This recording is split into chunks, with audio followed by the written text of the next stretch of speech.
WDAF, Kansas City. Dan Henry, WDAF Local News at 11. The outlook for Kansas City, mild. The Missouri House and Senate are meeting in extra sessions tonight in order to attempt to find agreement on the state's $2 billion budget. And there's talk that budgetary committees could be working all night. If Kansas City's area construction is to be stopped tomorrow by a full-scale strike, no one is saying so. Representatives of 10 major construction unions met behind closed doors today, but made no mention of an intended strike at the close of the meeting. Today, pickets were posted at several construction sites, stopping work on the Crosby-Kemper Memorial Arena and the new Convention Center complex in downtown Kansas City. School teacher strike talks continue under the auspices of federal mediator Burl Carlew. Today, teacher union president Norman Hudson was escorted from the Jackson County Jail to a negotiating session, then returned to his cell. The strike will be 38 days old tomorrow with no immediate end in sight.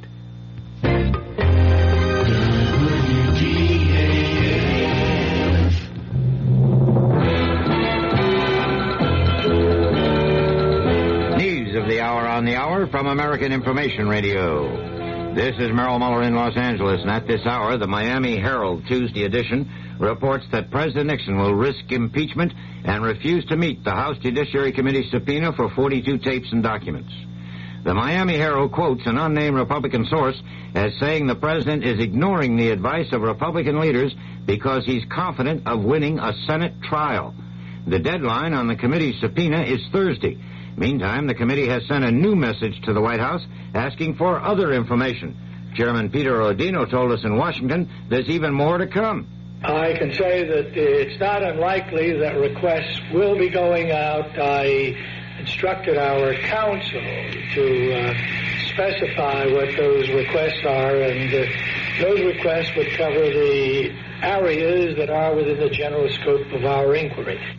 But Chairman Rodino also emphasized that future requests on the White House will have to be approved by the entire House Judiciary Committee.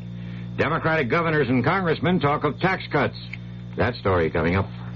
This is Joan Crawford speaking for USO, United Service Organization. Do we, as civilians, know what it's like to be far from home in a foreign land? Listen to this real-life documentary about one of our servicemen over there. Do you speak English? Nein, ich spreche kein Englisch. Excuse me, ma'am. I wonder if you could help me. Nein, es tut mir leid. Excuse me, miss. Can you help me? Leider nicht. Bitte schön. Yes, do you speak English? Nein. Excuse me. Can you help me? Nein.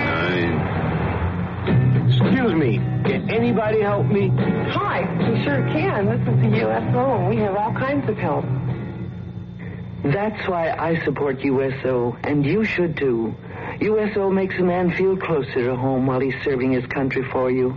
Isn't money the least you can give? Please support USO.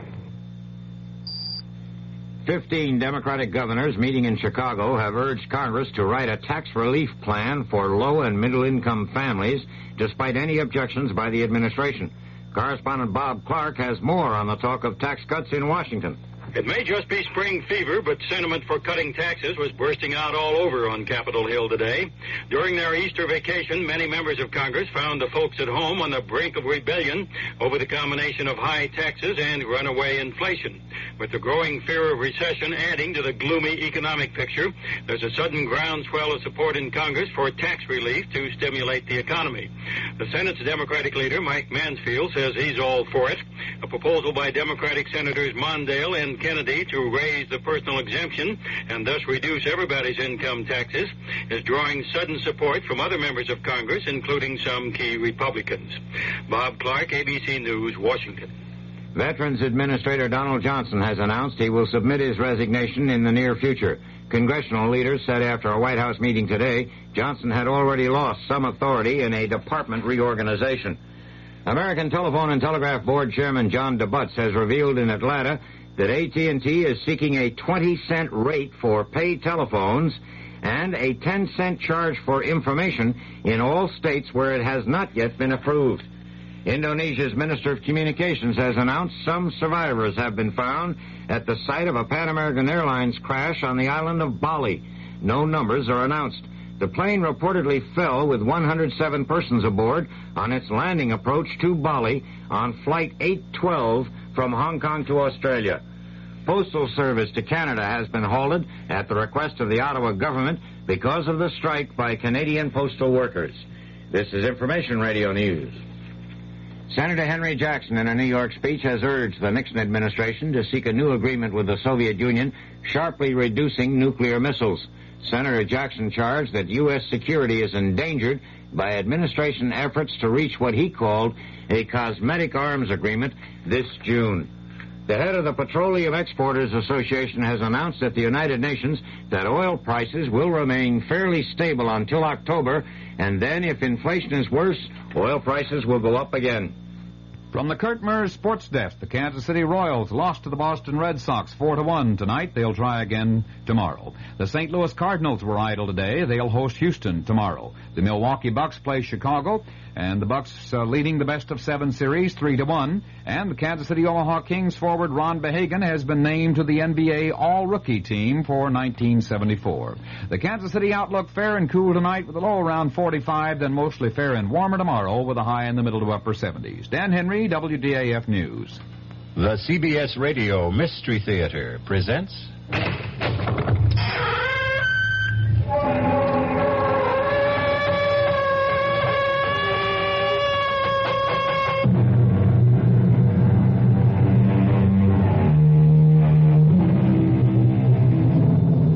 Come in. Welcome. I'm E.G. Marshall. Welcome to the world of terrifying imagination. The fear you can hear.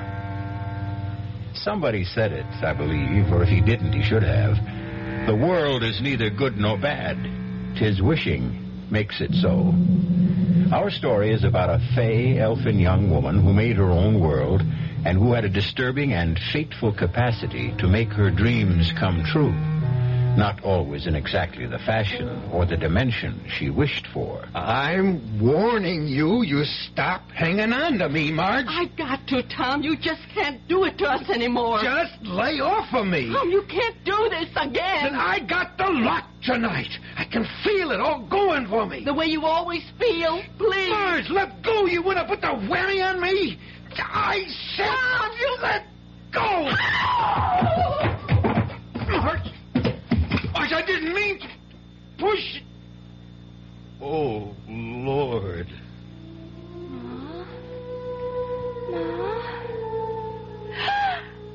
No! Pa, you killed her, Pa! You killed her dead!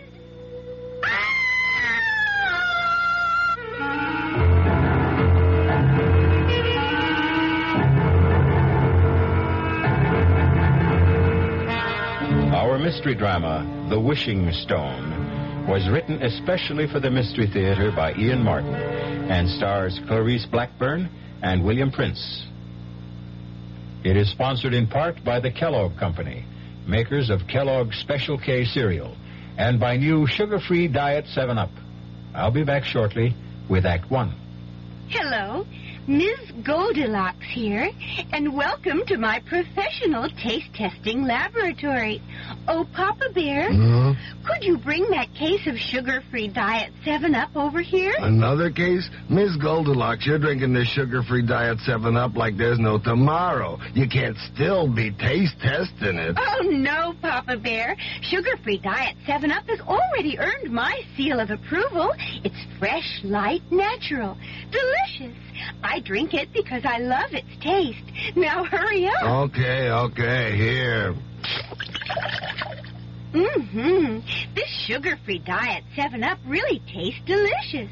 Ladies, if you're tired of switching from one diet drink to another, take some advice from Ms. Goldilocks. Try sugar-free Diet 7-Up and you'll say, yes, this one's just right. I'll bear witness to that, Goldie. Project Hope is reaching out, bringing hope to more countries around the world this year than ever before. Newest addition to Hope's international programs is Ethiopia, where Project Hope's doctors, nurses, and other medical specialists will be working side by side with Ethiopians, teaching while they treat. Since 1960, Hope has trained more than 7,000 physicians, dentists, nurses, and other healthcare personnel, has helped establish new schools of nursing, dentistry, and physical therapy in several countries, and assisted in the development of hospitals, teaching institutions, and public health services. Hope's work has been heralded by heads of many nations, its services requested by many, many more. Hope is training and sharing. Hope is treating and caring. Health is what Hope's all about. Help Project Hope reach out. Help Hope reach out. Right, Project Hope, Room A, Washington, D.C.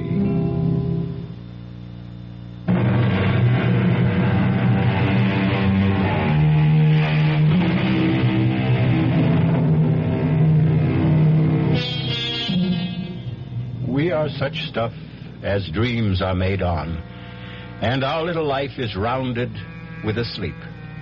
That quote is definitely Mr. Shakespeare's. But our little life is equally founded, and sometimes confounded, on dreams, like the bad one Jenny Coulter had a few moments ago, and for which, fortunately, there is present comfort in the person of her mother, and in turn, her brother, Judd. Jenny, you all right? It's you, Ma. You. Oh, you all right? Well, I'm fine, honey. What'd you have, a bad dream? I suppose. Oh, now that I see you. Oh, Ma, it was so real.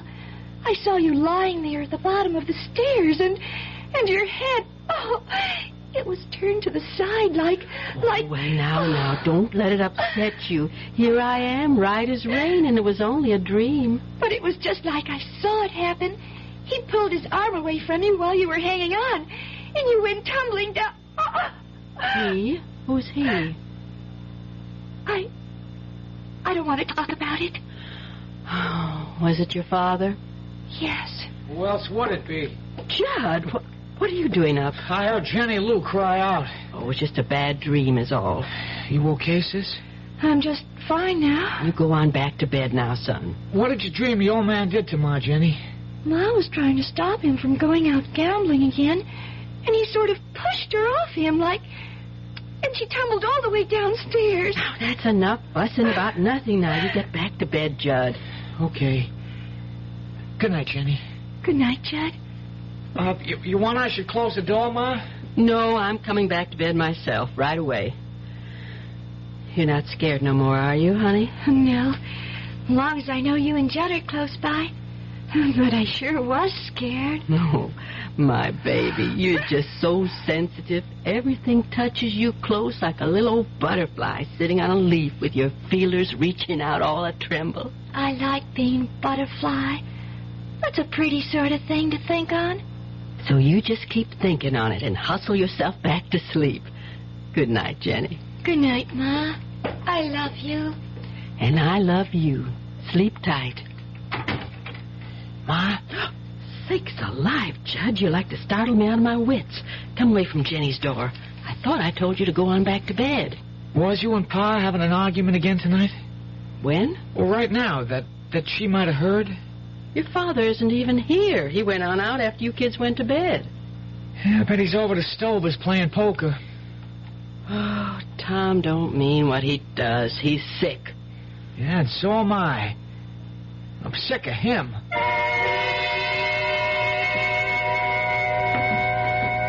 I'm here in the kitchen, Dr. Luther. How's Jenny? Jenny Lou's just fine, Marge. She's getting dressed, and I'm going to drop her off at school on my way into town. It ain't the encephalitis again. You got to stop worrying about that, Marge. It's not so easy. After last year getting put back one grade after missing all her classes. It won't take her long to jump back where she belongs. That's a right smart little girl. She used to be before. That's what I want to talk to you about. If I've told you once, I've told you half a dozen times that Jenny was one of the lucky ones. She came through it without a scratch, physical or mental. But such a long time. It was a very mild case, even if it was stubborn and protracted. It's just I worry so that she was somehow held back. Now, I want you to get that clean out of your mind, once and for all. But sometimes she seems so young. Oh, Lord, what do you want her to be at 16? I don't know of anyone fresher and lovelier and more unspoiled than your little girl. She wants to cling to childhood a little longer. Leave her be. Well, just so you're sure last year didn't hurt her none. There's only one thing I worry about with Jenny. What? Your husband. Lord knows why, but she thinks the sun rises and sets in her father. Once she settles for being a woman, she'll have to open her eyes as to what he really is. Oh, Tom doesn't mean to hurt anyone, Doctor. You told me yourself that he's sick. Yeah, I think it is a kind of sickness, but not one a doctor can treat. What am I going to do? I don't know, Marge. Oh, one thing I do know is I've got to go. People waiting at the office, but Tom is hurting all of you. Bad. Worse, maybe, than any of you realize. And in the end, Jenny Lou's the one he'll hurt most of all.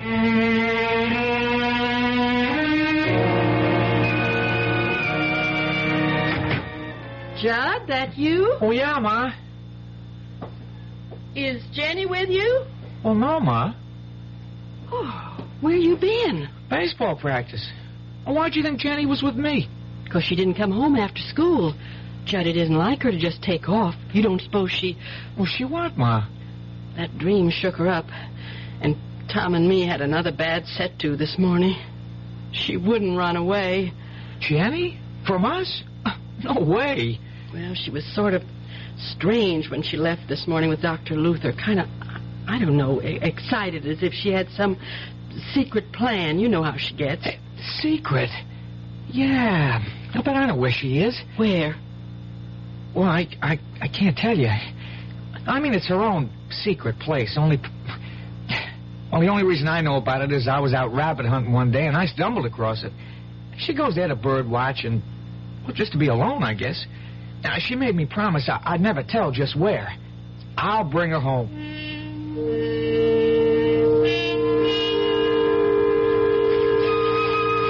Jenny? Jenny? Jenny, what are you doing hiding out here? I wasn't hiding. I just came here to say a little prayer. Well, for who? Pa. Oh? And the sun was shining in like a big splinter of light, the way it does through the hole in the tree up there. Remember how I always used to think when we was little kids that it was God stretching down his hand to touch us? Yeah, it was a long time ago. Don't say that, because he is there. He was here today. Leastways, one of his angels was. What? I was kneeling and looking up into the sun, and all of a sudden, the birds was all still, and the whole hidey-hole here filled up with golden light that sparkled and spun. And right over there, he was standing. Who? Him, the angel of the Lord. And I could feel him all around me, in me, warm and kind, so kind.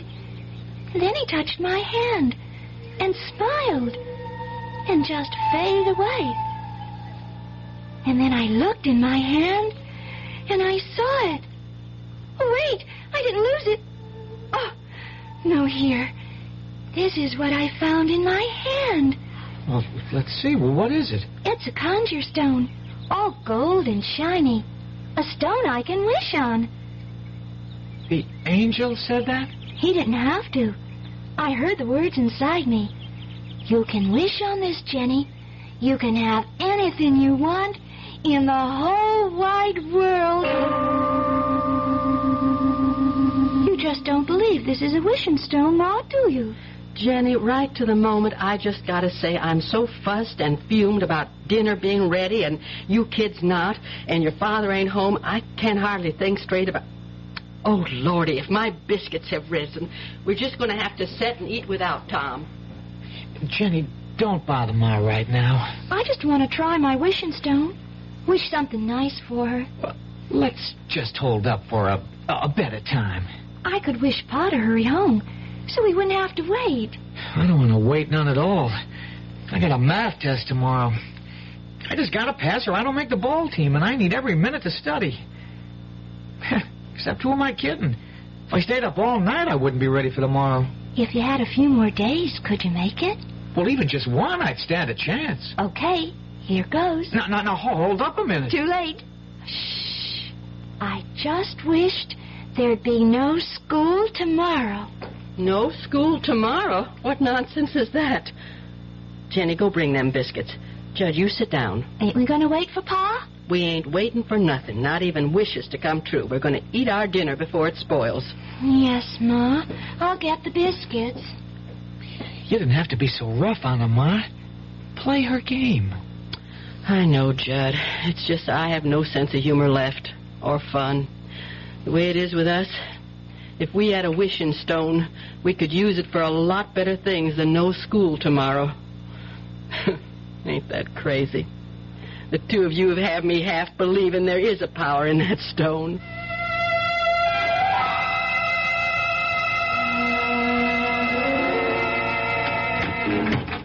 Hi, Marge. Tom? Where are the kids? As if you care. Gone to bed. Where have you been? What was the action tonight? Bingo? Horses? Pool? Nope. Tonight I got a pretty fair excuse. The only thing I was gambling was my life. What's that supposed to mean? I've been a volunteer helper at a fire. Now it's finally out. I couldn't hardly wait to get home and tell the kids the good news. What good news? That the school burned down. Good news for the kids everywhere tonight. No school tomorrow.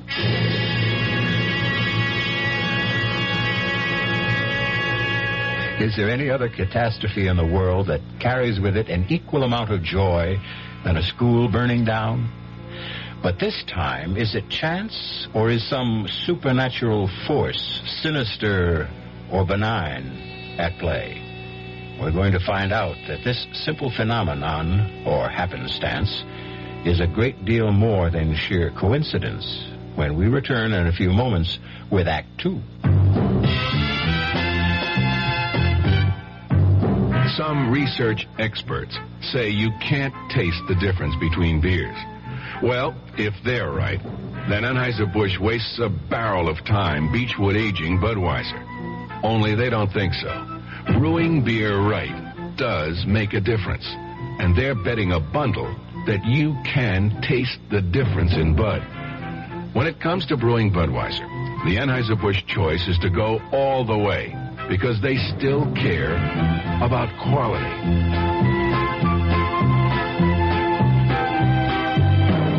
Look at it this way. If the Bud people have a choice between what some experts say and what beer drinkers say, well, you'd better believe they'll go with you beer drinkers every time. When you say Budweiser, you've said it all. Anheuser-Busch, St. Louis. Don't let anyone con you into thinking it's wrong to turn in a heroin pusher. You're not ratting. You're doing your part to wipe out one of the most insidious epidemics racking our country today. So don't let anyone kid you. If you really care about the quality of life, if you really care about improving society, you'll do everything you can to get the heroin pusher off the street and into jail where he belongs. If you have information about a drug pusher, use the heroin hotline The number is 800-368-5363. That's toll-free from anywhere in the country. The number again is 800-368-5363. A trained operator will answer your call, take your information, and pass it on to experienced federal agents who will investigate. You'll make your own special contribution toward helping us wipe out what President Nixon has called public enemy number one. Call 800-368-5363.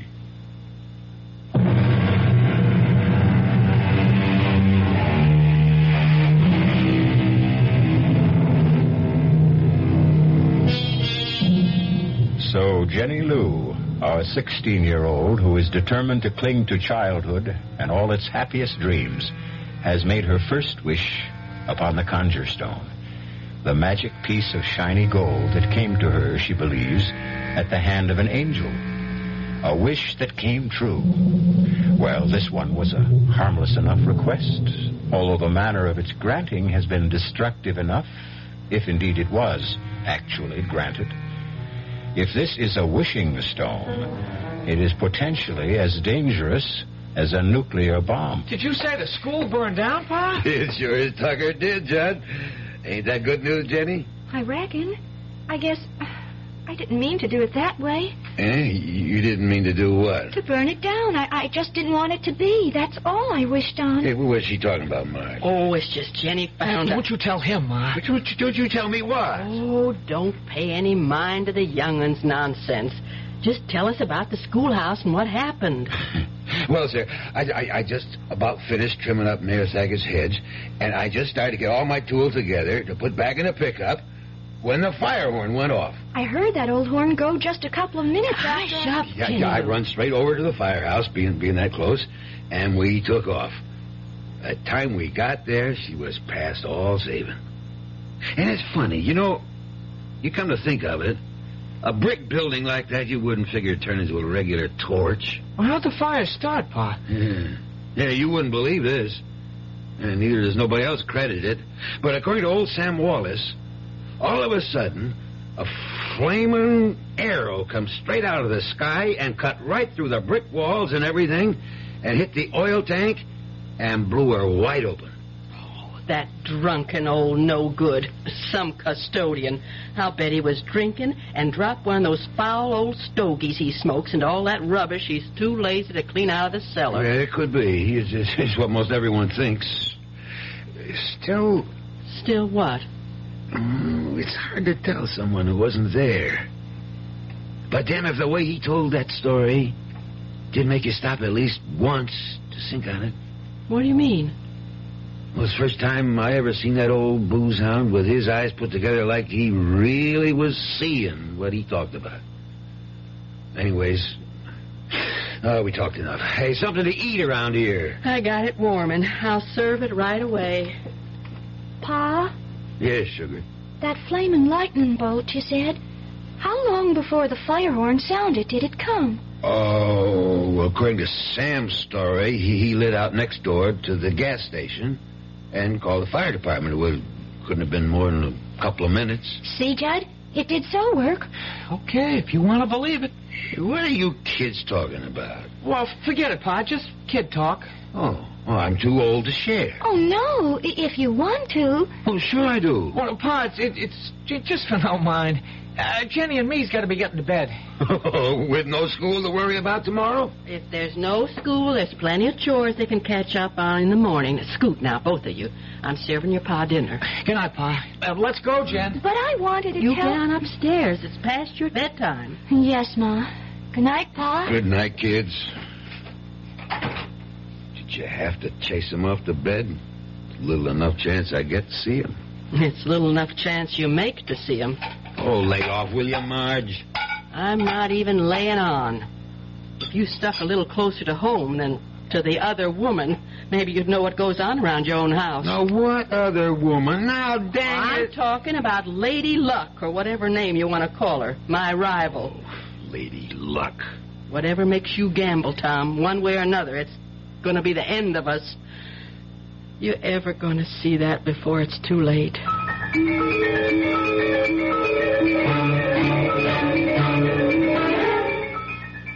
Why wouldn't you let me tell Pa about the wishing stone? Because. Because what? Because first thing you know, he'll take it off of you, that's why. Why would he? Because it's real gold? Jenny, that stone ain't gold. Then what is it? It's pyrite. What's pyrite? Oh, it's just what everybody calls... Well, it's a sort of metal. Well, anyways, whatever it is, it's real precious to me. It's my lucky charm. Well, that's why you better not let Pa know what you think about it. Why? Well, you know what he's like. He cares about gambling more than he cares about anything, and all gamblers are real superstitious. Now, if he knew you had a lucky piece, especially if he heard the crazy story about you and the school burning down, he'd have it off of you so fast that it'd set your head to spinning. It isn't crazy. You heard me wish on the stone for no school, and now there is no school. That was just happenstance. You don't think it happened just 'cause I wished it? Of course it didn't. Then I'm going to prove it to you. What do you want me to wish for? I don't want you to wish for nothing. I got to show you. Look here now. I'm going to wish... Jenny. What, Judd? Oh, you sound so funny. Well, maybe it's 'cause I feel like that. What way? Well, it's sort of, well, you know, superstitious like. It sort of gives you goosebumps if you think on it. What does? Well, now, look, Jenny, supposing... Now, I'm not saying it did fall out this way, but supposing you did get what you wished for. You were the one yourself said you didn't mean to get it the way you did. No, that's for sure I didn't. I didn't want the schoolhouse to go on fire. Gosh, Judd. Oh, just supposing someone had been in there and got caught in the fire. Or a whole lot of folks. That's kind of what I'm saying. And my wish could have burned them all up. But the angel gave it to me. For sure, he couldn't have meant nothing bad to happen. I don't have to throw it away, do I, Judd? I can keep it. Well, that won't do no harm, so long as you don't wish on it. I guess I'll just put it away for my keepsakes. And I'll never use it unless... Unless what? Unless the angel comes and tells me to. Well, that's a right good idea, Jenny. And remember, don't let Pa get wind of that there stone.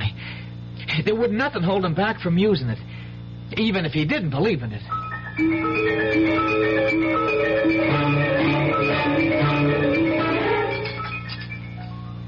It's going to seem funny going to school in the courthouse.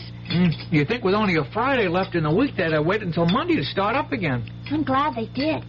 I don't want to miss any more school ever. Then you better look out the things you go around wishing, Missy. Oh, she's took... I'm sorry, Ma. She's taking a pledge.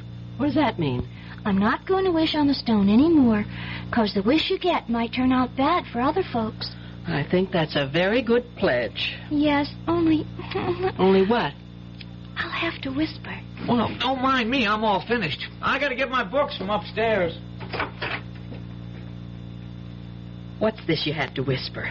I was just going to say that with Judd's birthday tomorrow, I wanted to wish him a bicycle. He sure has his heart set on one. Well, you won't have to worry because he's already got one. Leastways, he will by later this morning. How? You see this flour tin? Yes. Watch this. Down under the flour, there in this old glass salt cellar's the money I've been saving up for most a year to get your brother the bike he wants. How come you kept it there? Your father, what he is, it had to be some real safe place to keep his hands off it. Who's that? Oh, it's your Uncle Al. He's driving me to work this morning. Get the door, honey, will you? My hands are all flour. Sure thing, Ma. Hi, Uncle Al. Ah, beautiful. Oh, my, you sure are as pretty as a picture. Getting to look more like your mother every day. And they don't come any prettier than that. Oh, you and your honey talk. You should have been on a TV instead of behind a cage. Thank God the bank don't keep its tellers there anymore. You make me sound like an ape. Me, Tarzan. You, Jane? No, me, Jenny. Well, I saw a guy here laughing. I knew you must be around, Uncle Al. Hi. Hi, Gabe. Give me some skin. Well, here's 5. I'll match you. Ooh. Say, that's some grip. You want to Indian wrestle? Oh, I'm going to be ready pretty soon to take you on. I think you're ready already. No, I got no time this morning. I got to catch a school bus. Come on, Jenny. We got to scoot. Goodbye, Ma. Oh, have a good day, son. Bye, Ma. And get a real swell you-know-what. I will. Be happy, Jenny. I am. Bye, Uncle Al. Hey, it's great to see you. We'll make it longer next time. Bye, Uncle Al. Come on, Bye. Jenny. Make next time soon. You can count on it real soon. Oh, they're swell kids, Marge. I envy you. Yeah, they're what I live for these days. Tom left already? No, he's upstairs, dead to the world.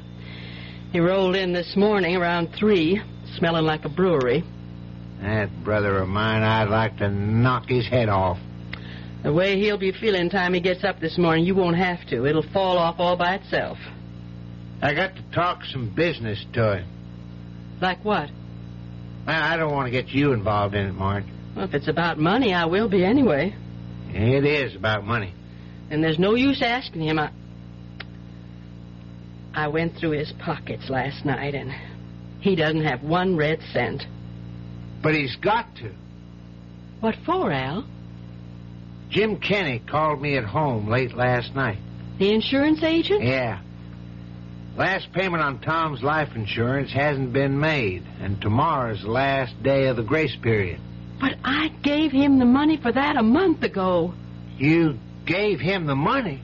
Oh, I was a fool, I know, but things had been going well for a while like they sometimes do, or anyways, I thought they were. And he asked me to trust him, and oh, Lord, what am I going to do now, Al? I don't know, Marge. This time, I just haven't got it. What do you mean, this time? Marge, Tom is hopeless. I've been carrying him for years, or thought I was. I gave him the $60 for that same payment. When I found out last night it hadn't been made, I was mad enough to kill him. One reason I waited till this morning is to cool off. I'd help you out, Marge, but I can't. I had to take out a new loan to raise the cash for Tom. I can't let the insurance go. You'd have a tough time getting a new policy written if this one lapses, but how? Nearly a year I've been saving it for a bike for Judd's birthday tomorrow. Instead... I'm going upstairs to beat the... No, take me downtown, Al. I just can't face Tom this morning. I'll have it out with him tonight.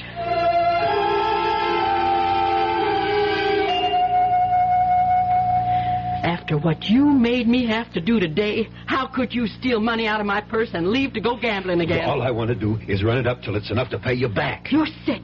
I'm not going to let you take the money I broke my back making today. I'll bring you back 5 times this. And you're not stopping me. Oh, yes, I will. I'm warning you. You stop hanging on to me. I got to, Tom. You just can't do this to us anymore. Just lay off of me. Tom, you can't do this to us again. I got the luck tonight. I can feel it all going for me. The way you always feel. Please. Let go of me. You want to put the whammy on me? I said... Tom! Let go! Oh! Marge! I didn't mean to push... Oh, my God. Ma, what happened? Ma! Oh, Judd! It's just like my dream. He killed her. Pa killed her dead.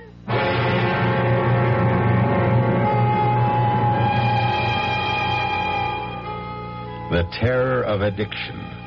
Step by step, it grows to envelop the addict till it becomes his whole world, shutting out everything else. But the greater terror is the destruction of all who love him, dragged down with him, and eventually engulfed in a tragedy not of their making. I'll return in a moment with Act 3. And now another story of the ball and chain as Kellogg's Special K presents Veronica and Jeff. Oh, Oh, Jeffrey, isn't this romantic? Out on a quiet lake at night with you rowing the boat. Yes, Veronica, it's really neat. Jeffrey, what was that? Frogs. Frogs that go bonk? They're pretty weird frogs. Oh, Jeffrey, you're such a card. You have a ball and chain, like the ones they use in those Special K commercials. Yes, Veronica. It symbolizes my few pounds of extra weight. But I'm going to get rid of it. How? By exercising. You know, like rowing this boat and eating smart at every meal, starting with a Special K breakfast. You mean a 1-ounce bowl of high-protein Special K, 4 ounces of skim milk, orange juice, and coffee? Precisely. It's less than 240 calories, and it tastes delicious. It'll help me get rid of this ball and chain. I'll help too, Jeff. After all, we're all in the same boat. You have a ball and chain, too. Your happy ending could begin with the Special K breakfast from Kellogg's. People can reach, people can touch, people can help, people so much. This is Paul Newman speaking. Ever been close to a family struck by cancer? Naturally, your feelings go out to them and you ask if there's anything you can do. And they say no thanks and you feel so helpless. Well, there is something you can do. You can tell someone in the family to get in touch with the American Cancer Society. Volunteers there are helping people every day with services, information, and counseling about local community resources. That can mean arranging transportation or homemaking help or informing them about existing rehabilitation programs. When your Cancer Crusader calls, join the people who care about people. Give generously. We want to wipe out cancer in your lifetime.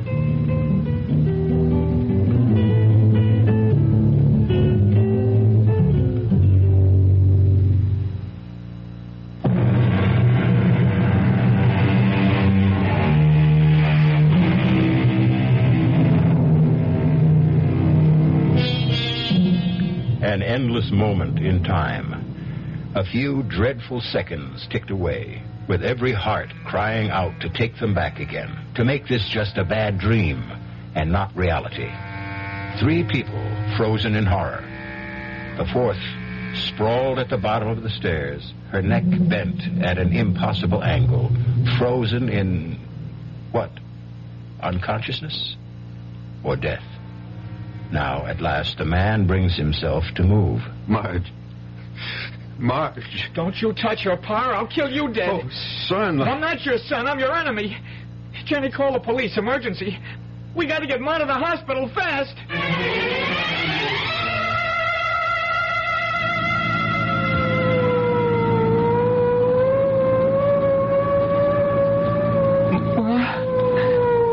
Ma. Okay, kid. Just take it easy. She's not going to die. You're not going to let her die, Doctor. Just hang in tough, kid. We'll do our best.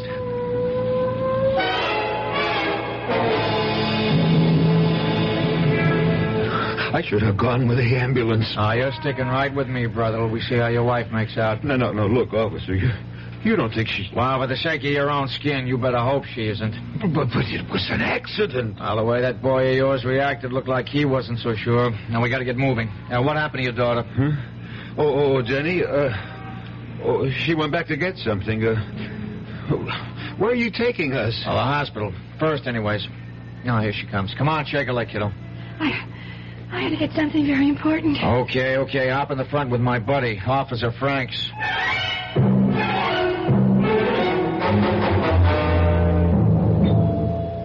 Okay, Harry. Straight to X-ray. You got a family doctor, kid? Yeah, Dr. Luther. Oh, you know his number? No, but I can look it up. Okay. Tell your doctor to get here as fast as he can. It's that bad? I wouldn't want to fake you out, son. It's not good.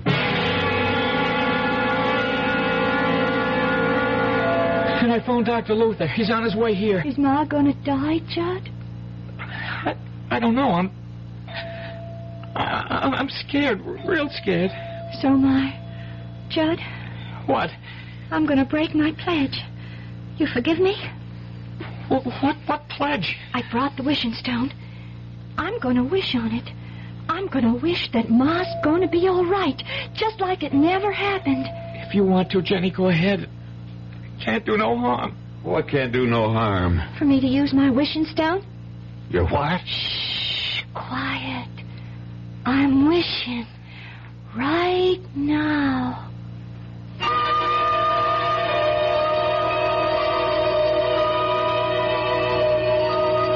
Are you the intern brought the Calder case in? Yes, officer. Oh, how is she? I'm waiting for x-rays right now. I'd say she has one chance in 1,000. For certain sure her neck is broken. And the way it's broken and other signs indicate to me her spinal cord is badly damaged. If it isn't severed altogether.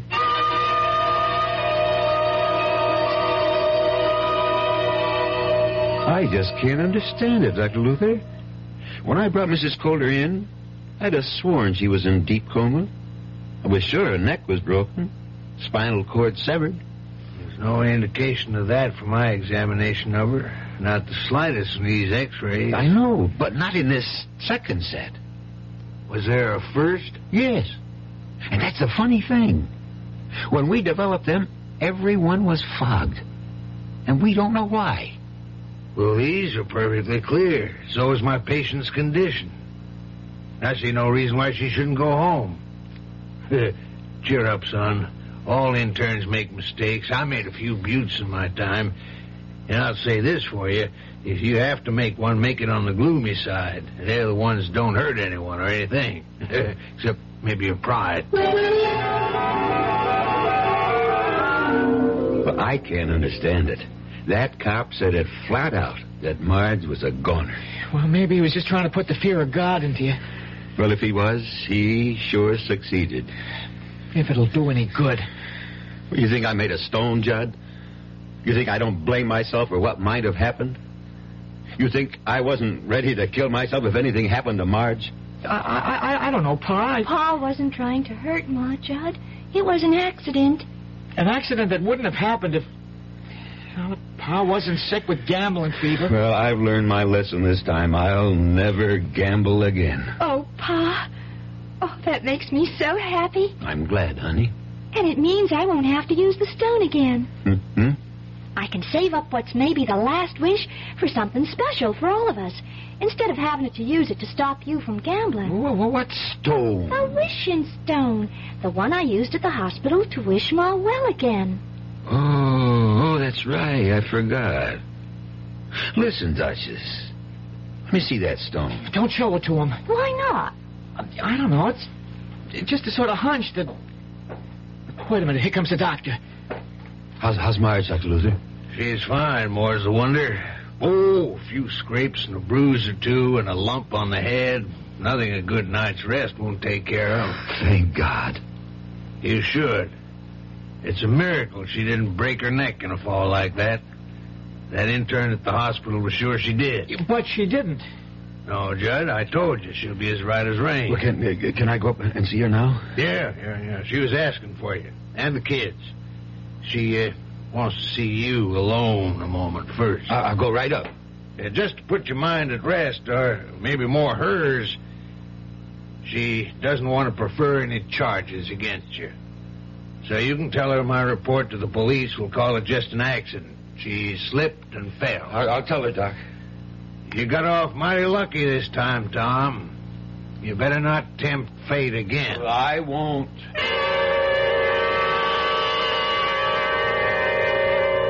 No, I mean it, Marge. Just give me another chance. I didn't see how I could, Tom. I never meant to throw you down those stairs. Oh, not because of that. The last straw for me was taking a chance away from Judd to have something he wanted more than anything in the world, his bicycle. You should just have let the insurance go. How could I, Tom? With 2 kids to bring up, if anything happened to you, Not that I want anything to happen to you. You gonna take me back, Marge? I don't know, Tom. It's hard for me to feel for you what I once felt. But if you're going to promise me you'll quit the gambling for the children's sake, we'll try to make a go of it. You won't be sorry, Marge. I hope not. I just wish I knew how to make it up to Judd tomorrow. If there was something I could pawn. You haven't left anything in this house that you could. Except the one thing you could never get your hands on. Well, what's that? My wedding ring. Do you think I could get enough on that? Well, not enough to pay for it all, but for a down payment. Then I'll take that night job, cleaning sewers you made me turn down to pay it off. I don't want you working in any sewers. Anyway, you can't work day and night. Well, I can't till I get Judd his bike. Well, we'll see. I'll take the ring down in the morning. No, sir. Dr. Lewis doesn't want you out of bed. I'll take it down. You? Can't you trust me, Marge? Well, if you can't trust me now, then what hope do I have, or any of us, I can ever be trusted? Well, you got to. Well, I swear to God, I'd just as soon be dead. All right, Tom. I'll trust you.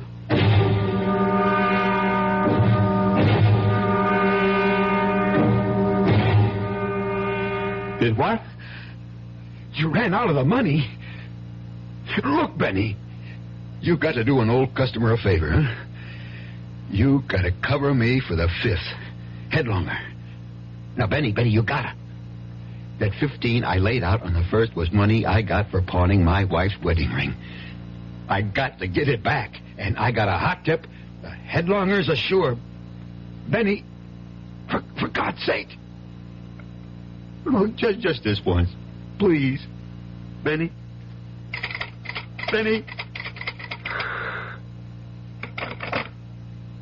What am I going to do? I wish to God. Wish. Oh, that wishing stone. Yeah.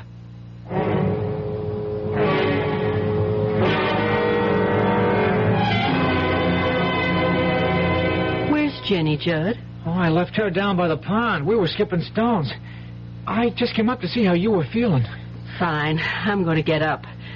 Your pa didn't get back yet, did he? No, ma'am. I ain't seen him since early morning when he pulled out in the pickup.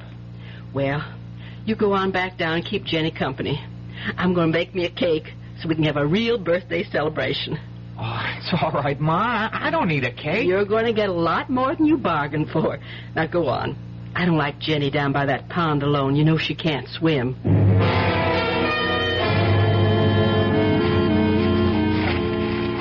What? Hi, Pa. What are you doing up on top of the rock here? Oh, just sunning myself and listening to the birds. Jenny, hey, you know that wishing stone you talked about? Yes. Is it gold? You want to see? Yeah. Here. Oh, damn. It's nothing but pyrite. Isn't that a kind of gold? Yeah, fool's gold, and even worth as much as a piece of charcoal. No, Pa. No. Don't throw it away. It's still good for one wish. You think this makes any wishes come true? It made the school burn down, and Ma got her neck unbroken. Your Ma. Why'd you grow up and stop your daydreaming? Don't you know nobody ever got nothing by wishing? I've been doing a kind of wishing all my life. Look at where I end up now. Well, I'm going to wake up your little Miss Bright Eyes to show just how tough a world this is. Pa!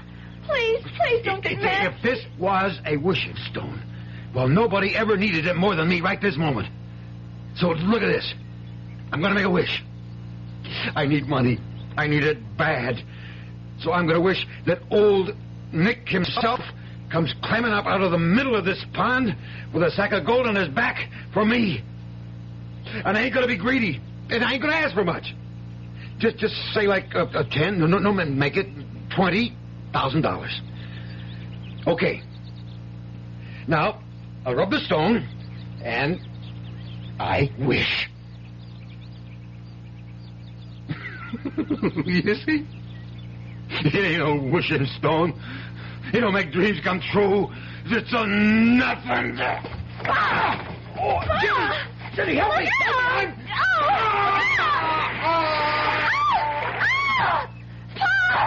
Pa! Why doesn't he come out? Help! I can't swim! Dad! Help! It's Pa!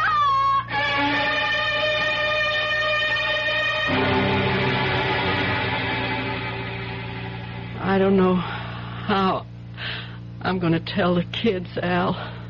They're not really children anymore, Marge. They know. I guess I do baby them. I won't anymore. In a lot of ways, they're better off. Tom... Well, Tom had a cancer that he just couldn't cut out. Even my wedding ring, he... Oh, I didn't want him dead, though. Well, he is. And it was of his own making. Kind of queer, isn't it? What? Him trying to show Jenny Lou her wishing stone wasn't worth a darn, and he ended up having his wish come true? Not quite. The policy's only for $10,000. There's double indemnity for accidental death, Marge. Tom got everything he wished for. The full $20,000.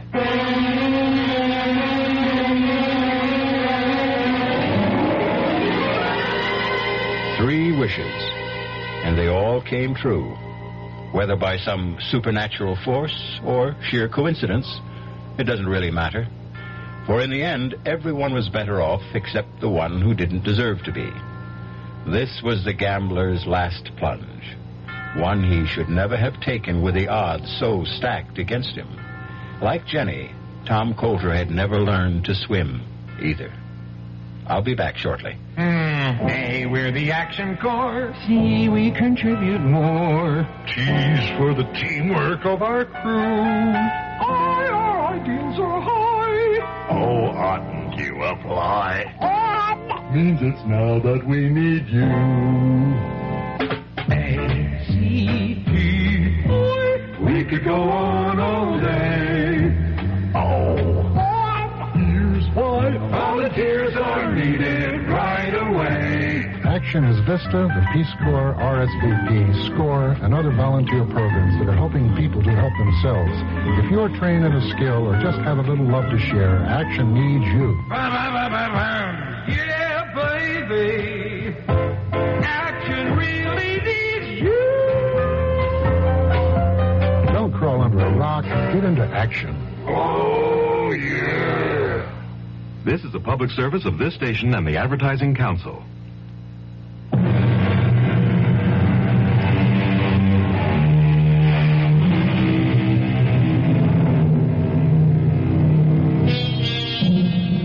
As for the wishing stone itself, since it lies buried deep somewhere in the mud at the bottom of the pond, no one will ever know if it had the power to grant wishes. For Jenny, like all of us, had no escape from a common fate that soon befell her. She grew up and inherited a mantle that only Peter Pan seems to have escaped. She stopped believing in magic. Our cast included William Prince, Clarice Blackburn, Ann Costello, Jack Grimes, and Robert Dryden. The entire production was under the direction of Hyman Brown. And now, a preview of our next tale. Your husband? You dreamed? It was no dream. Oh, it was my husband. His ghost. Oh, for the love... Rory stood at the foot of my bed, and he begged my forgiveness for leaving me a pauper and breaking my heart. And he said, Jessica, I promise you'll live in Gormley House again. And then he vanished.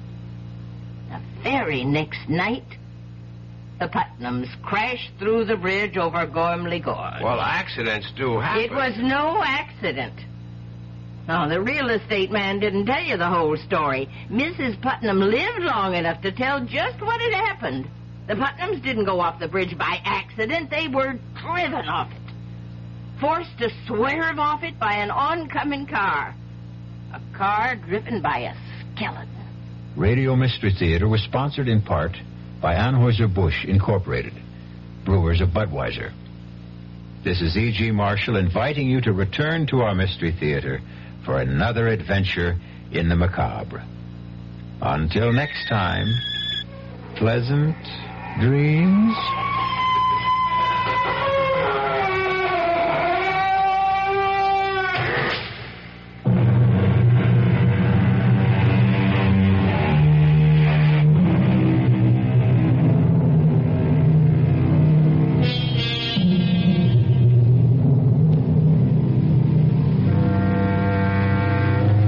WDAF, Kansas City. You've been listening to the OTR Gold Network. Find more classic radio at otrgold.com.